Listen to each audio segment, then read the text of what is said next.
자, 오늘 말씀의 제목을 한번 따라 하시겠습니까? 공동체를 지키는 7가지 계명. 사실은 공동체라고 말했지만 우리 개인의 신앙을 지키고 사명을 지키고 믿음을 지키고 그리고 교회, 우리 시스템 교회, 그리스도의 몸이 되신 교회를 지키는 7가지 계명이 성경시에 기록이 되어 있습니다. 우리 지난번에 첫 번째 계명은 뭐였을까요? 거짓을 버리고 참된 것을 말하라. 25절 한번 볼까요? 읽어보겠습니다. 거짓을 버리고. 공동체 안에 거짓이 들어오면 에덴이 무너지듯 교회가 무너집니다. 왜 그럴까요? 거짓의 배후는 사탄이거든요. 내 속에서 거짓이 나올 수는 없어요. 뭔가가 들어왔어. 그로 인하여 내 마음에 거짓을 생성을 하고 거짓을 말하게 되는 거거든요. 거짓을 말하는 나는 내가 아니에요. 사탄이 내 안에 미움을 주든 원한을 주든 서운함을 주든 탐심을 주든 욕심을 주든 내 안에 그걸 소유하기 위해서 거짓을 생성하게 만들죠. 거짓의 본체는 사탄이에요. 그러니까 그리스도의 몸된 교회 안에 거짓이 들어오면 안 되죠. 내가 그리스도의 몸인데 내 안에 거짓이 들어오면 안 되잖아요. 그래서 거짓 영이 들어오고 거짓이 들어오면 이건 사탄이 속성이다. 그래서 거짓을 버리고 이웃과 더불어 참된 것을 말하라. 이는 우리가 서로 그리스도의 몸을 이루는 지체이기 때문이다. 첫 계명이죠. 두 번째는 뭘까요? 해가 지도록 분을 품지 말라. 한번 따라하자. 해가 지도록 분을 품지 마라. 신앙의 또 다른 것이 뭐냐면 감정 싸움이에요. 한번 따라하세요. 신앙의 영적 싸움은 감정 싸움이다. 아까 리액션이라고 말씀을 드렸습니다. 분이 뭐예요? 어떤 일이 나한테 다가왔어요. 공격이 들어온 거죠. 그게 나한테 소리로 들어왔던 눈으로 들어왔던 가슴으로 들어왔던 생각으로 들어왔던 간에 뭔가 나한테 자극이 들어왔어요. 이 자극에 대한 감정적 반응이 뭐예요? 분이거든요. 화가 나는 거거든요. 속상한 거거든요. 미움이 생기고 다툼이 생기고 두려움도 생기고 뭔가 서운함도 생기는 거거든요. 그래서 화가 나 분이라고 말했지만 역시 감정이거든요. 그러면 인간은 외부적인 문제에 의해서 어떤 리액션을 할 때에 부정적인 행동은 화가 나게 되어 있습니다. 둘 중에 하나예요. 자, 리액션. 뭔가 나한테 들어왔어. 어떤 소리를 들었어? 누가 나한테 어떤 자극을 줬어? 그 소리에 대해서 내가 하나님은 좋으신 하나님이야. 이 상황 속에서도 하나님은 합력하여 선을 이루어 주실 줄로 믿습니다. 여기서 하나님의 삼겨진 깊은 뜻이 뭘까? 그 문제를 가지고 기도하는 가운데 깨달아 줄 수도 있고 깨닫지 못하면 기다리는 거죠. 하나님 믿고 기다립니다. 합력하실 줄로 믿습니다. 이런 사람은 감정이 요동하지 않는 거죠. 그러나 그것도 들어왔는데 내가 그 마음 수용이 안 돼. 그게 수용이 안 되는 거예요. 내가 반응을 해버려. 무엇으로 반응하냐면 감정적으로 반응을 하죠. 그러면 내 속에서 감정이 나와요. 서운하고 섭섭하고 화가 나고 못마땅하고 시기하고 질투하고 분노하고 역성이 나오고 소리가 질러지고 뭔가 액션이 되죠. 액션은 감정에서 나오는 거예요. 감정이 먼저 흔들리면 몸이 움직이죠. 몸이 움직이고 그 다음에 말이나 소리가 나오게 돼요. 그래서 신앙생활에 가장 무서운 건 뭐냐? 우리가 이 감정 싸움을, 감정을 컨트롤 잘해야 되는데 사실 보통 사람들은 감정을 영적 싸움이라고 생각하지 않아요. 그냥 감정은 내 기분이야. 내가 원래 이래. 이 감정이 나야. 이렇게 생각을 합니다. 그럼 가만히 생각해 보십시오. 감정은 내가 아니에요. 참을인 자 세 개면 모두 변해요. 모두 면해요. 살인도 면한다고 말했습니다. 여러분 혹시 아십니까? 마음에 분노가 들어오잖아요. 뜨거운 게 올라와요. 화가 치밀어 오른다고 하잖아요. 이거 가만히 여러분이 생각해 보시면 화가 나요? 속상해요? 분노가 나요? 그럼 마음이 벌써 여기서 화가 치밀어 올라요. 열을 받아요. 뚜껑이 열린다고 말해요. 열린다고 말하죠. 그때 여러분이 거기다가 화가 나는 대로 거기다가 온갖 집중을 하면 이 화가 나를 끌고 다녀요. 화가 나를 막 끌고 다녀요. 그냥 보이는 대로 막 눈을 부라리면서 막 침을 튀겨면 튀어나와요. 그때는 막 살기가 나오죠. 사실 그때 나오는 이 감정을, 이 에너지를 잘 모으면 생명도 죽인다고 말해요. 분노가 나와요. 독이 나오는 거거든요. 그런데 여러분이 화가 치밀어 올라요.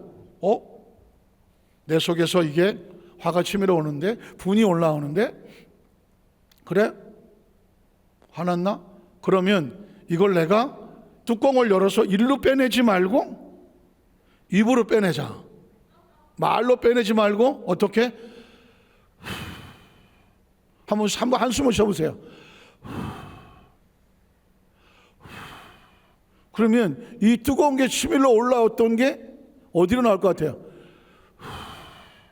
이 뜨거움이 바깥으로 나가잖아요. 뜨거움이 바깥으로 나가면 어떤 생각이 되냐면 화가 없어져요.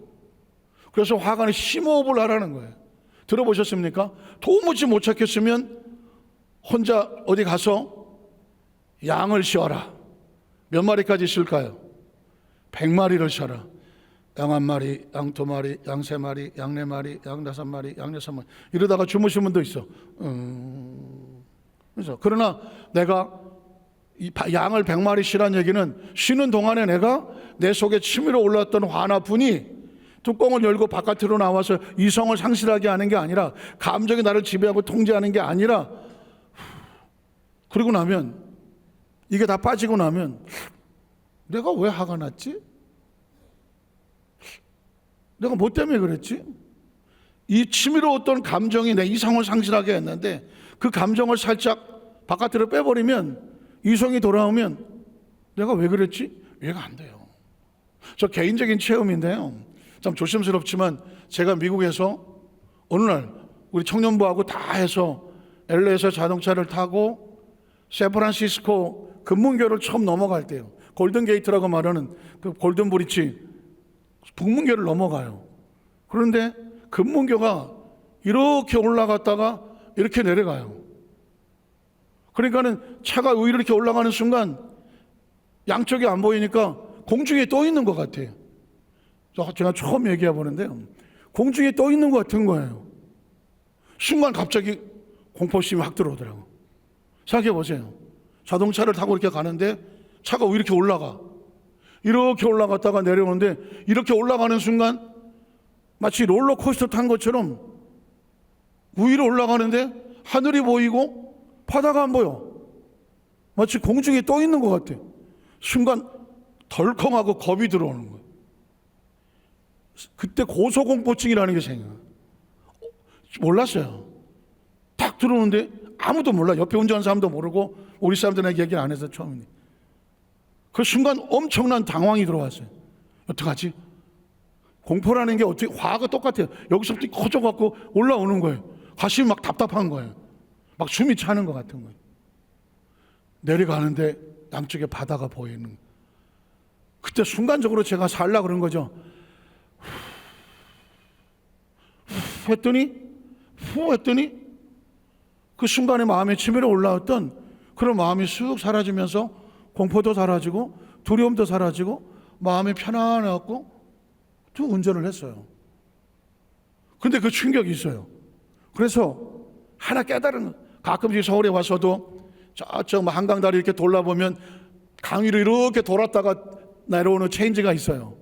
이렇게 올라갈 때 한동안은 이거 뭐지? 그때 기분이 또 올라 그러는 거예요. 그럴 때 어떻게 할까요? 숨을 2번 쉬고 가.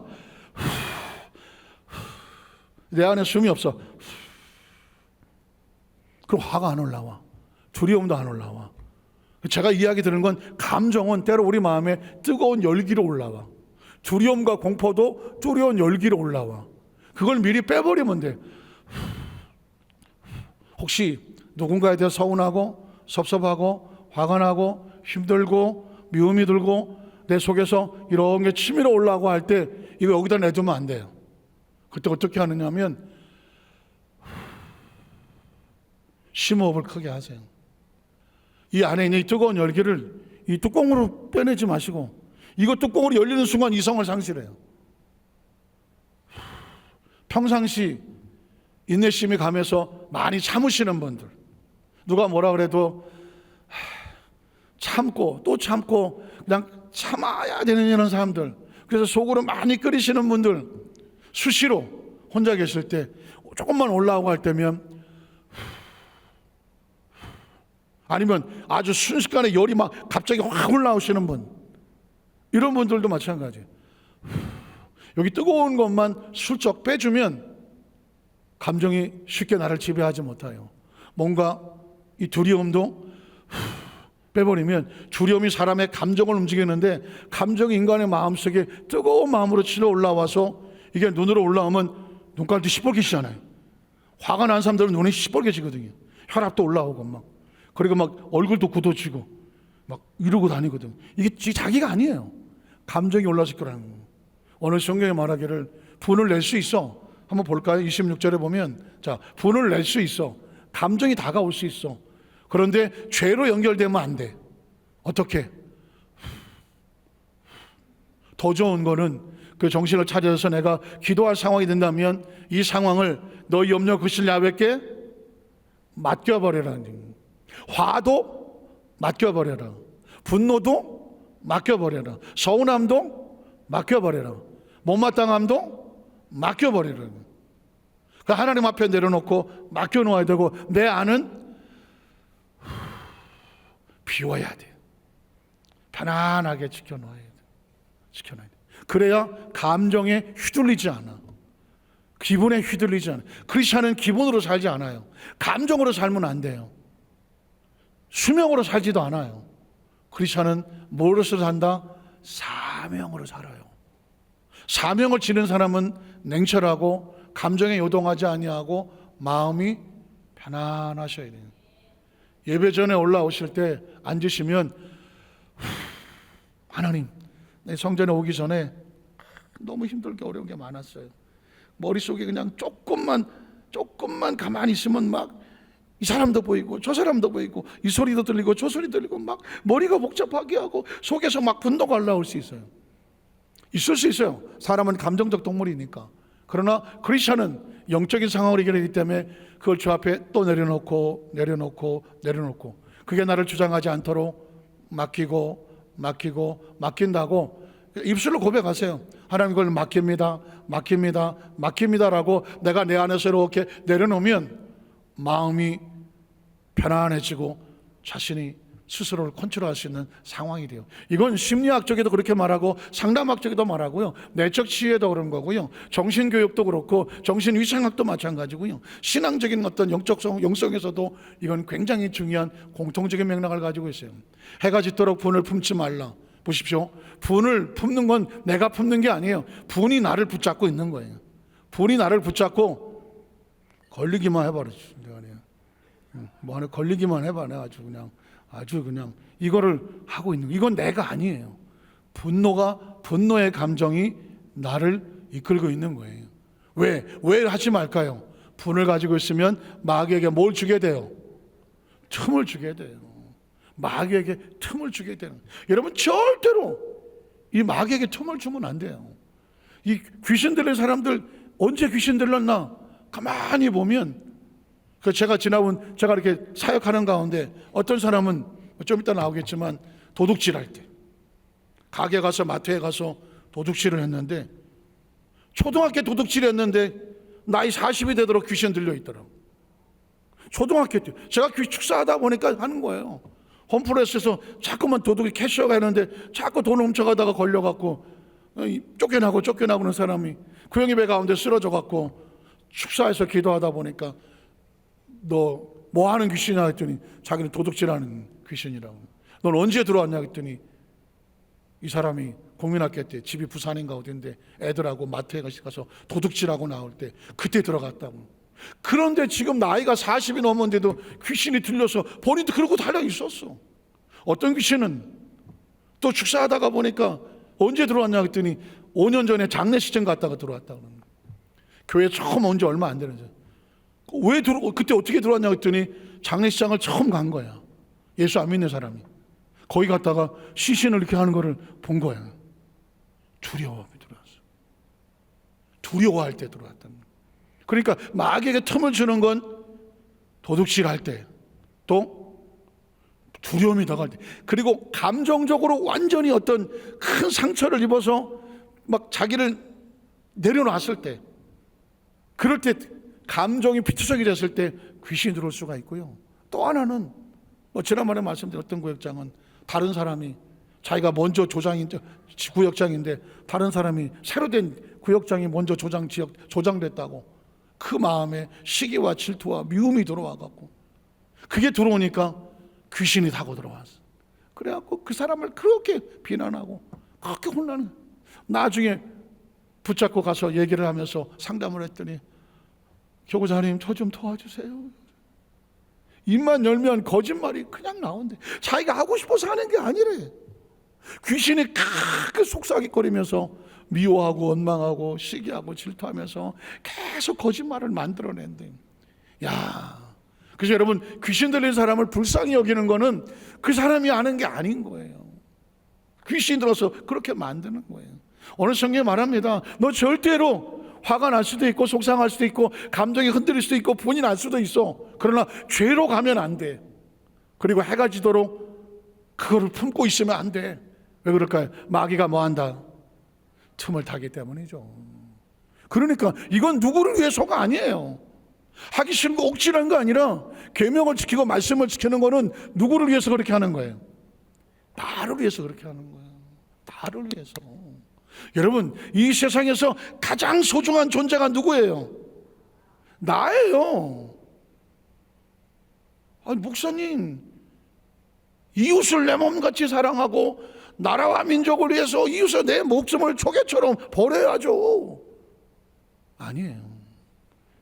여러분이 중요해요. 내가 소중하기 때문에 내 나라가 중요한 거예요.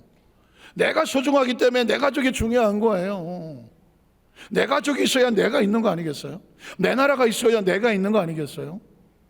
내가 소중한 사람은 가족을 사랑하죠. 내가 소중한 사람은 교회 공동체를 사랑합니다. 내가 소중한 사람은 정말 주님을 사랑하죠. 왜? 내가 소중하니까 내가 이 땅에서 심판받지 아니하고 죄짓지 아니하고 천국까지 무사히 가야 하잖아요. 자신이 소중한 사람이 천국을 가지, 천국을 소중히 여기지, 자신이 소중한 사람이 천국에 뭔 소용이 있어요? 아, 내가 뭐 천국, 나 같은 사람이 뭘 천국을 가? 아니, 난 아무렇게 해도 괜찮아. 이런 사람은 천국에 관심이 없어요. 정말 자신이 소중한 사람, 나는 소중해, 난 정말 소중해, 이런 사람이 자기를 깨끗하게 지켜요. 자기를 거룩하게 지키고요, 자기 몸을 돌보고요, 자기 감정을 돌보고요, 자기 기분을 돌보고요. 내가 소중하니까 내 남편도 내 아내가 소중하고, 내가 소중하니까 내 자식도 내 손주도 소중하잖아요. 자기가 소중한 사람이 가정을 지키죠. 자기가 소중한 사람이 함부로 자기 몸을 함부로 굴리지 않죠. 자기가 소중한 사람이 믿음을 지키죠. 자기가 소중한 사람이 사명과 직분이 소중한 줄 알죠. 자기가 소중하지 않은 사람은요, 직분이고 뭐고 다 함부로 행동해요. 왜? 자기가 소중하지 않기 때문이죠. 어떻게 해서 그 사람에게 사명과 직분을 맡겼는데, 어떻게 해서 구원을 주셨는데, 이 세상에 가장 소중한 건 나예요. 자기가 소중한 사람이 그러니까 이웃을 내 몸처럼 사랑하죠. 자기가 소중하기 때문에 내 이웃을 사랑하는 거예요. 구역 식구를 사랑하는 거고 공동체를 사랑하는 거예요. 여러분이 소중하기 때문에 여러분의 담임 목사를 소중히 여기지 않겠어요? 여러분의 영혼의 말씀을 증거하고 있는 제가 여러분의 영혼을 향하여 말씀을 전거하는데, 여러분의 영혼에 영향을 미칠 하나님의 말씀을 증거하는 제가 여러분이 소중하지 않으면 제가 소중하겠어요?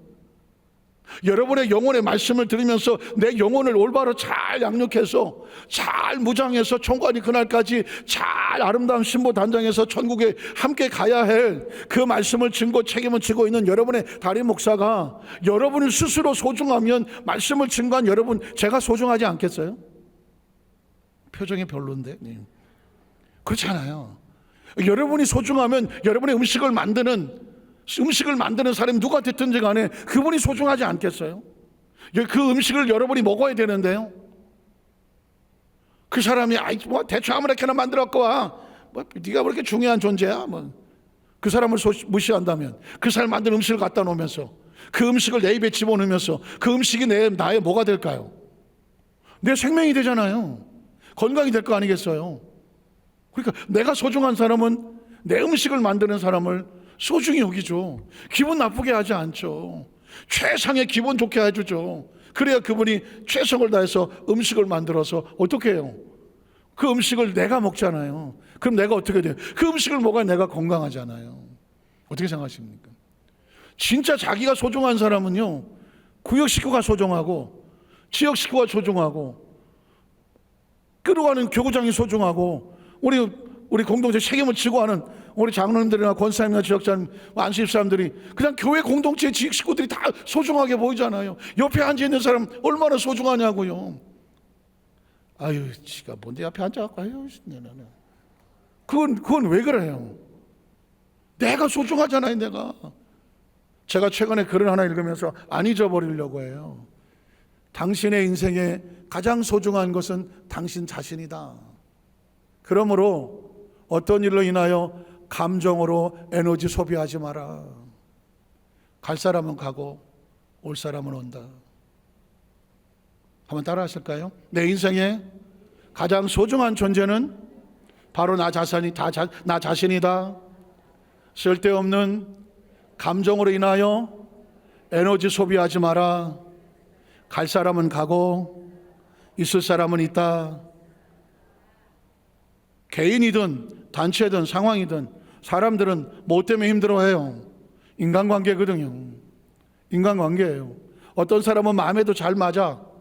어떤 사람은 마음에도 안 맞아. 그것 때문에 좋아하는 사람은 못 봐서 그립고 꼴 보기 싫은 사람은 맨날 보여서 마음이 괴롭다. 다 감정 싸움이잖아요.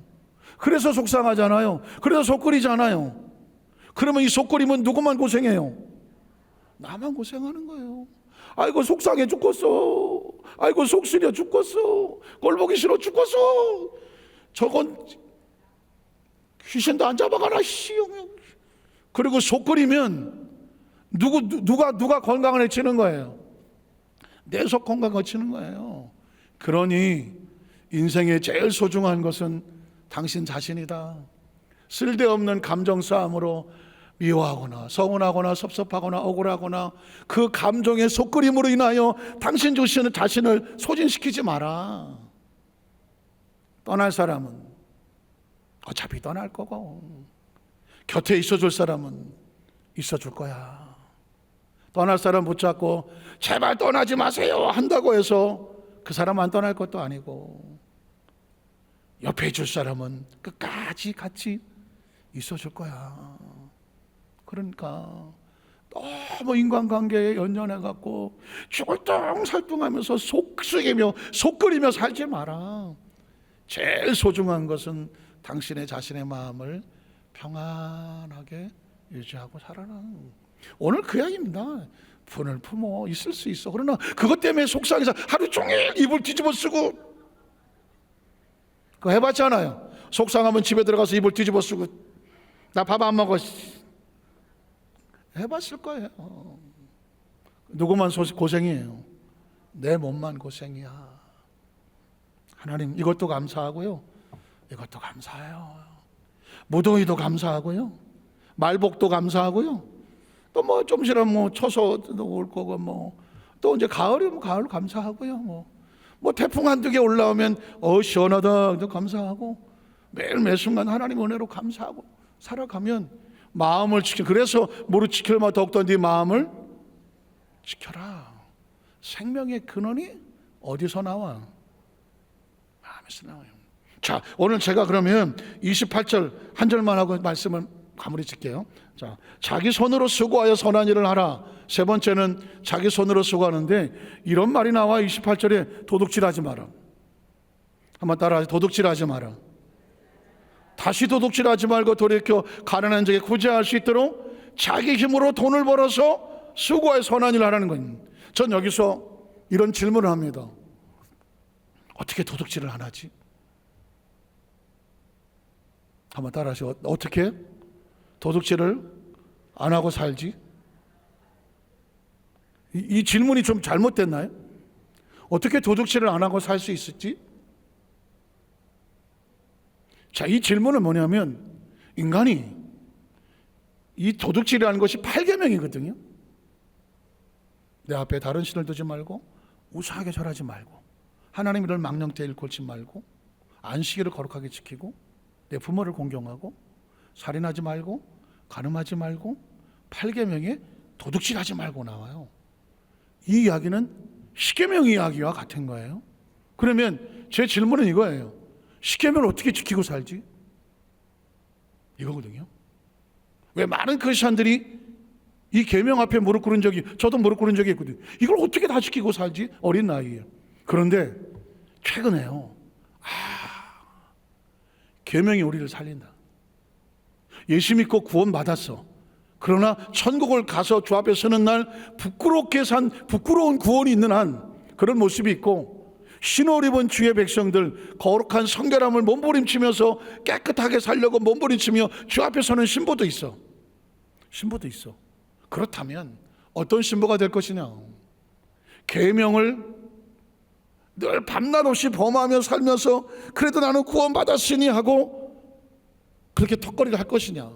아니면 계명도 구원은 받은 백성으로서 은혜로 구원받지만, 믿음으로 구원받지만 내 삶에 계명을 지켜가면서 거룩하고 성화되고 영화되어가는 거룩한 모습의 모습으로 주 앞에서 기특한 모습으로 설 것이냐? 이건 우리의 선택이잖아요. 그런데 방법이 있어요. 계명을 마음속에, 의식 속에, 사고 속에 새겨놓아야 돼.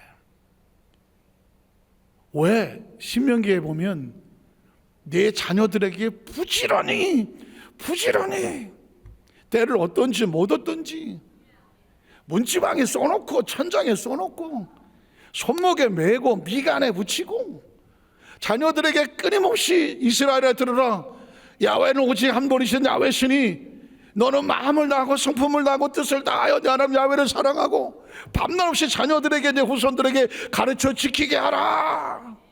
나의 규례와 율례와 계명을 지키는 자는 내가 천대까지 은혜를 베푼다. 왜 이스라엘 백성들이 쇠마라고 하면서 유태인의 교육은 반복이야,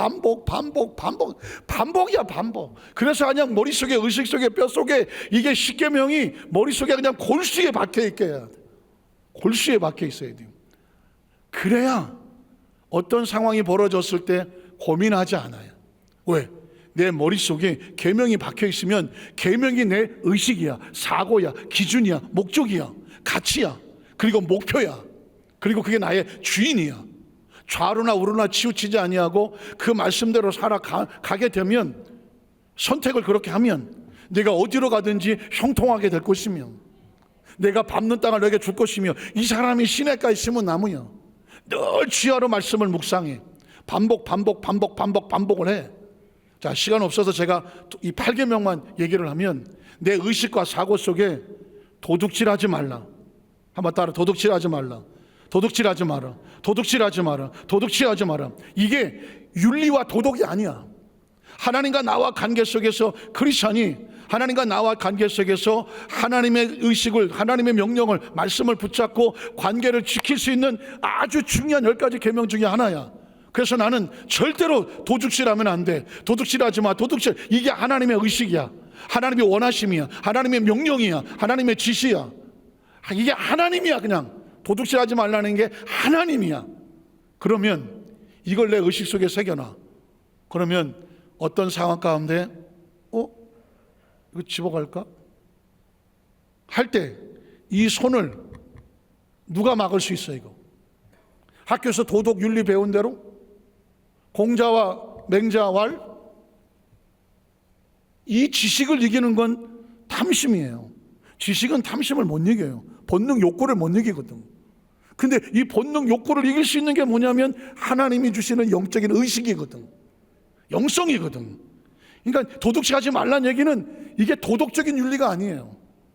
행위가 아니야. 이거는 하나님과 관계야, 관계. 영성이 얘기해, 영적인 이야기. 그러면 이 영성을 가지고 내가 무장을 하면, 나머지 이제 십계명 얘기는 또 다음 주에 하기로 하고요.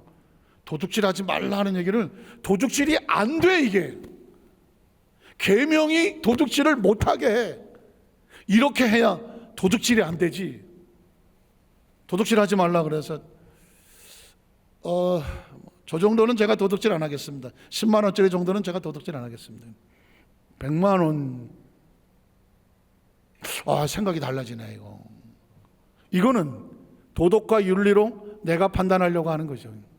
그러나 뭐가 됐든지 간에 도둑질하지 말라가 도덕과 윤리가 아니라, 바른 생활 이게 아니라, 인문학 이게 아니라 영성이야.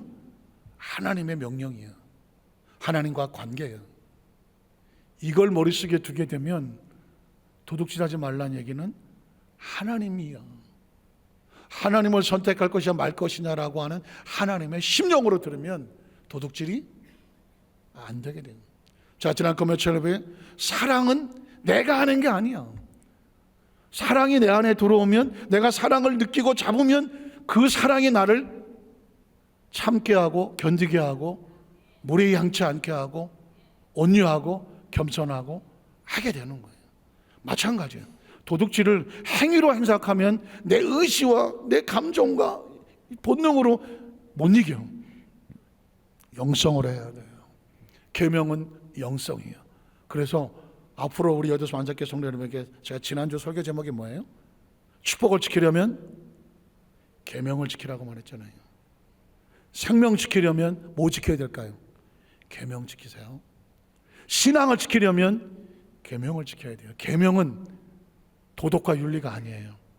계명은 하나님과 우리 사이의 관계를 지키는 하나님과 중요한 말씀이에요.